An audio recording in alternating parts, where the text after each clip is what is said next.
Everyone loves a good sidekick in wrestling, the kind of performer who's always there when their friends need them and ready to offer a bit of backup. But what happens when a sidekick doesn't meet the requirements? What happens when they're either not up to the task or they're just not around for long enough to get over with the crowd? Well, that's exactly what we're going to be looking at today. So join us as we take a deep dive into Forgotten Friends, wrestling's biggest failed sidekicks. And if we're going to start anywhere, we may as well go all the way back to the Attitude Era because even then, when the industry was at the hottest it had ever been, there were still a few characters which failed to make a major impact, with one of the most notable being the Blue Meanie when he acted as the personal backup for Goldust. Of course, prior to this, Brian Heffron, the man behind the gimmick, had been a hit over an Extreme Championship Wrestling where, taking his Yellow Submarine-inspired character, he'd become a founding member of the Blue World Order. And this parody of World Championship Wrestling's New World Order would see a cult following grow around the Meanie, enough to where WWF would take notice of him in 1998 and decide to bring him in as the newest member of the Job Squad, alongside Al Snow, Hardcore Holly, and Too Cold Scorpio. Once that ran its course, however, the ECW alumni found himself getting into a program with Goldust when he decided to try and get in the Bizarre One's head by coming out to the ring as Blue Dust.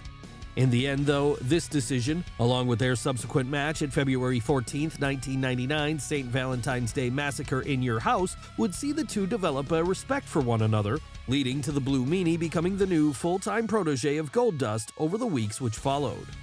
But with this being Dustin Rhodes in the late 90s, it was always going to get a bit weird before it was said and done, and this would ultimately come to pass when, upon being hypnotized by his new mentor in his bizarre ways, the Blue Meanie would take to calling him Mommy and helping him to get the victory by being in his corner during matches. And when he wasn't doing this, he was usually bickering with Goldust's other manager at the time, Ryan Shamrock, the kayfabe sister of Ken Shamrock, as the two fought over their leader's affections. Eventually, though, tiring of all the infighting within his inner circle, the Bizarre One would kick both of them to the curb, something which led to the Meanie going it out on his own again for a little while, his brief allegiance with Dustin Rhodes now being left to the forgotten realms of history. But as it happens, the Blue Meanie wouldn't be the only member of the Blue World Order who'd have a failed run as a sidekick in WWE, because a few years after this, in 2002, Steven Richards would go through a similar situation when he started backing up Victoria. But Richards' run in WWF started long before that though, as, after leaving ECW himself in the summer of 1999, he'd join up with Vince McMahon's company and there undergo an early spell as someone who mocked other wrestlers by imitating their gimmicks. Then, once he'd received one too many beatings for doing this, he'd morph into a conservative heel when he became the leader of the Right to Censor, the company's parody of the Parents Television Council. But for as successful as this group was, it would eventually run its course by 2002. So, needing something new to sink his teeth into after then finding himself relegated to B shows like Heat for a period, Richards would decide to form an alliance with Victoria, with this seeing him back on Raw before long. And it wouldn't take long after that before Victoria, with a little help from her sidekick of course, was able to win the women's title. All well, simultaneous to this, the former BWO member was winning the Hardcore title himself. Due to the screwy ways in which they scored these victories, however, it wouldn't take long before the heel duo found themselves feuding with the former women's champion Trish Stratus and her ally, former Hardcore champion Bubba Ray Dudley, with them predictably losing their belts to the babyfaces over the course of this program, then deciding to go their separate ways afterwards. Yes, it wasn't the strongest end to their alliance, but at least it did briefly bring the two some success. It's just a shame the same couldn't be said for our next entry then, because when Carlito joined the WWE main roster in 2004 and decided he needed some backup to help him along his path to the top, he'd choose the wrong person in Jesus. That said, it all started well enough, as during the early days of Carlito's run, his bodyguard would help him escape more than a few scrapes. And when the Puerto Rican beat John Cena for the United States title in October of that year, then wanted to make sure he kept it going forward, Jesus would be right there to soften the champ up ahead of any potential rematches by stabbing him in a nightclub. Yeah, that's right, you heard that correctly. The storyline WWE decided to go with here was that the Doctor of Thugonomics had been the victim of attempted murder. Unfortunately though, this would be Jesus' one and only real notable moment while on the roster, as aside from that, it was easy to forget he existed at points. So maybe that was why, as the weeks went on and Carlito lost the US title back to Cena, the bodyguard would gradually be phased out of the equation, with him leaving altogether after losing to the champ in a street fight at December 2004's Armageddon pay-per-view. But it's not as if John Cena was a stranger to having a failed sidekick himself, because early on in his run, while he was still playing the cocky young heel, he'd get a personal enforcer of his own in the form of B-Squared. Now, you may be trying to file back through your memory bank as you attempt to recall who exactly B-Squared was. Well, for those of you who've forgotten, it was Bull Buchanan after he'd decided to freshen things up with a new moniker. And he probably needed this, to be fair, because prior to that, he hadn't exactly been lighting the world on fire during his time as an ally to the Big Boss Man and his subsequent run as a member of the Right to Censor. Sure, he had briefly won tag team gold with the Good Father while he was with the latter, but this was brief and mostly forgotten pretty soon after it occurred. So realizing he needed to make a splash then if he wanted to protect his spot on the roster going forward, Buchanan would forge an alliance with one of the industry's top rising stars, John Cena, in 2003. And while it may seem strange to think back on a period of Big Match John's career where he needed help from a lower mid-card act to get the job done, during those days when he was still an inexperienced rookie, having B-Squared, as he was then rechristened, in his corner certainly helped him rise up the card quicker than he would have otherwise. And as if that wasn't enough, whenever the future WWE champion delivered one of his trademark raps, his enforcer was always there to close things off with a comical "Booyah!" Needless to say though, pretty quickly, Cena would outgrow his backup, as with everyone realizing just how big of a star he was destined to be, he had no need for an enforcer anymore. Certainly not when a babyface turn seemed so imminent. So perhaps realizing this, Bling Bling Buchanan, as he had been rebranded again at this point, would get into a fight with his boss after they lost a tag team title match against Los Guerreros, something which led to John's newest backup, Red Dog, making his debut as he ran to the ring to help him out. Following that, the prior and current enforcers would have a one-on-one match on the January 23, 2003 episode of SmackDown, with Buchanan losing here and disappearing from TV altogether immediately thereafter. But B-Squared wasn't the only failed sidekick who was on the roster during the Ruthless Aggression era. Hell, he wasn't even the only failed sidekick on SmackDown, because just a year after this, JBL would begin building a cabinet of heel enforcers around himself. And while none of those enforcers would really stand the test of time, there was no one amongst them who failed quite as hard as Orlando Jordan. Who was Orlando Jordan? Well, he was someone who management saw such big things in that, during his early bouts, he'd get to be associated with the likes of John Cena, The Undertaker, and Brock Lesnar. So assuming that it was only a matter of time before he became a big star then, Vince McMahon would have him join up with the then WWE champion JBL in August of 2004, with him there playing the role of Chief of Staff and often helping to get his boss the win via screwy means during his many title defenses. But it wasn't all keeping watch from ringside, of course, because when called upon, Jordan could hit the ring too, usually doing so at the behest of JBL whenever he needed him to soften someone up ahead of a match.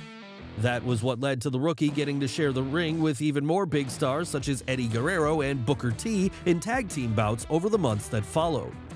Then, as if that wasn't enough, the Chief of Staff would also get to have singles matches against the likes of The Undertaker and John Cena, with the latter one happening during the build-up to Big Match John's WWE title match with JBL at WrestleMania 21. And it was also during this showdown with Cena that Orlando Jordan would win his first gold when he pinned the babyface to become the United States champion. Of course, this would backfire when it ended up motivating the now former champion to win the WWE title a few weeks later, something which angered JBL to no end and led to him effectively dismantling the cabinet. But at least Jordan had gotten to come out of the whole situation a champion, so it should have set him up from there, surely. Well, if you assume that, you'd be wrong, because instead of rocketing to the moon at this point, the newcomer would end up losing the United States title to Chris Benoit in just 22 seconds at SummerSlam later that year, pretty much ending his rise right there and then. Maybe another sidekick who came around during the mid-2000s period of SmackDown would have better luck then?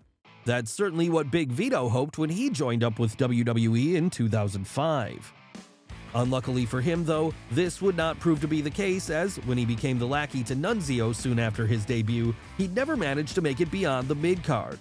Of course, it all started promisingly enough, however, because after helping his partner to become the Cruiserweight champion in August of that year, things looked to be going good for the duo. In fact, it was at this time that the two would decide to start calling themselves the Full-Blooded Italians again, a group they'd first been a part of back in their days working together in ECW. Soon after that, though, things would start going south when, after Orlando Jordan and Paul Burchill started spreading rumors that they'd caught Vito wearing a dress in various public places, Nunzio would begin to pull away from his partner. Hell, it would even lead to a match between the two at one point, as being unable to accept his friend's life choices, the Cruiserweight champion would take him on one-on-one. And after the big man got the win over his former partner during the showdown between the two, he'd lean into the gimmick even more as he began coming out to the ring in a dress on a regular basis. Following this, Vito would turn into something of a fun-loving babyface, someone who would flaunt his libertine style of dress and gain the approval of fans in the process, all while he was continuing to flirt with various women on the roster. And he'd continue on in this manner all the way up until 2007, in fact. Unfortunately, though, at that point, with him having gotten everything he could out of the gimmick, he'd be released from his contract, with him returning to the Indies and spending the rest of his days there. Yes, it was certainly a unique gimmick, but it wasn't the only unique gimmick they had on the roster, as it was also around the same time that a mini version of one of the company's most bizarre characters would be introduced and would fail miserably. Yes, it was in 2007 while the Boogeyman was feuding with Finlay and Hornswoggle that he'd be forced to bring in his own sidekick in the form of Little Boogeyman. Yes, you heard that right, Little Boogeyman, a character that was exactly what it sounded like, a mini version of the cartoon heel. Sure, it wasn't the first time WWE had done this kind of thing. After all, years before, back in the New Generation era, they had mini versions of Vader, Mankind, and Goldust wrestle on TV. Then, as the Attitude Era was dawning, Shawn Michaels infamously brought out a mini version of Bret Hart the night after the Montreal Screwjob so as to poke fun at his rival. Still though, those were one-time things and didn't exactly get over huge at the time, so perhaps it's no surprise then when Mini Boogeyman suffered the same fate after he began standing in his larger equivalent's corner during his matches with Finlay and Hornswoggle. Yes, this one would land like a wet fart as far as fans were concerned, and to make matters worse, it wouldn't even help the Boogeyman to gain the advantage as, in the weeks which followed, he continued to lose to the Belfast Brawler. On top of that, when all four took part in a mixed tag match at February 18, 2007's No Way Out pay-per-view, it would be the heels that got the win there too. So realizing the whole thing had been a failure then, the company would drop the Little Boogeyman character after this, with the Mini disappearing from TV altogether up until the point he returned in June of that year. That's right, some sidekicks only get one failed run, but when it came to this one, he'd get two that took place in the span of 5 months. And just as before, this would see the duo rekindle their feud with Finlay and Hornswoggle, with them once again losing here, leaving fans to wonder what the point of starting it back up again at all was. But of course, when it comes to other sidekicks who failed to get over, at least fans could see the logic in what the company was trying to do there. And this was particularly true when it came to Randy Orton's Legacy stable, because with the whole point being to take second and third generation superstars and band them together, it only made sense Manu would get involved. As most fans who remember the stable now will know though, his run with the Legacy would prove to be a short-lived one. Why was this? Well, unlike Cody Rhodes, he didn't really have that main event level talent in him. This despite being a member of the famed Anoa'i family as the son of Afa. Still, during his early days on the roster, he and Sim Snuka's alignment with Rhodes and his tag team partner Ted DiBiase Jr. would see them get regular TV time anyway. And when Randy Orton recruited Rhodes and DiBiase to join him in forming the Legacy then, it only made sense that Manu and Snuka would come along as part of the package. Of course, if they wanted to work alongside the Viper, they would first have to pass his tests, ones he had specifically set up so as to see if they had what it took. But while DiBiase would initially refuse to take part in these, Rhodes and Snuka would pass theirs with ease, leaving Manu the last man left to prove himself at a certain point. Unfortunately for him though, his test would be to beat then ECW champion Matt Hardy, with him ultimately failing to do this, something which resulted in his partners turning their backs on him. So looking for some form of revenge for this show of disrespect then, Manu would go after the legacy, eventually winning Sim Snuka back over to his side, as the two from there vowed to take out Randy Orton and Cody Rhodes. Any plans they had of doing this would be thwarted, however, as during the tag match between all four on the January 12, 2009 edition of Raw, Ted DiBiase Jr. would return to become the final member of the legacy when he screwed the Anoa'i family member out of the win.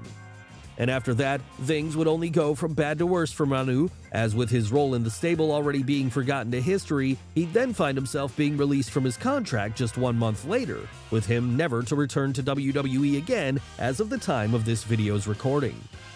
One person who has remained a staple on Raw, though, despite her failed run as a sidekick for Charlotte Flair, has been a woman who continues to prove that she can be more than just an afterthought in the women's division, and that's Dana Brooke. Of course, she was having to prove this long before she started acting as the backup for Flair, though, because before this, she'd joined WWE as a former bodybuilder and spent years down in NXT trying to get over the stigma people had of her as just another muscle girl who couldn't hang with others in the ring. In the end, though, she would prove herself enough to where she'd get a main roster call-up in May of 2016, with her at this point making a quick impact by scoring a victory over Becky Lynch. After that, she'd form an alliance with Charlotte, which saw her regularly be featured in the women's top segments as one of its primary heels.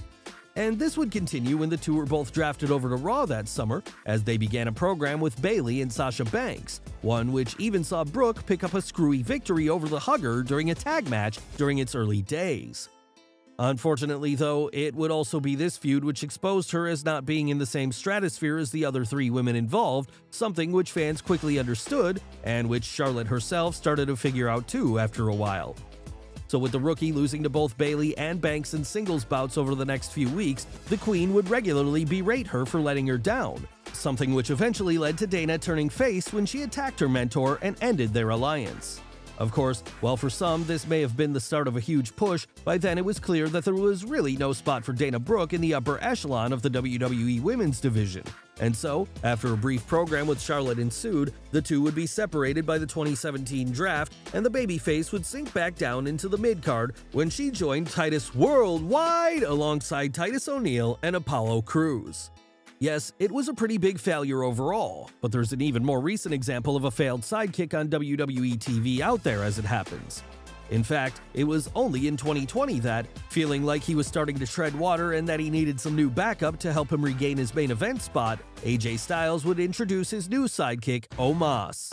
And Omas, being a 7'3" former basketball player from Nigeria, certainly cast a large shadow everywhere he went, leading many behind the scenes, AJ included, to believe he could be the company's next big star in waiting.